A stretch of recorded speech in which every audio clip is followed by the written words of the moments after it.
You ask Tiger to solve. This deals with linear equations with one unknown. The final result is x equals 27. Let's solve it step by step. Group all constants on the right side of the equation. Subtract 27 from both sides. Simplify the arithmetic.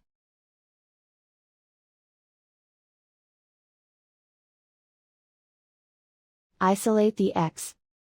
Divide both sides by 3. Simplify the fraction.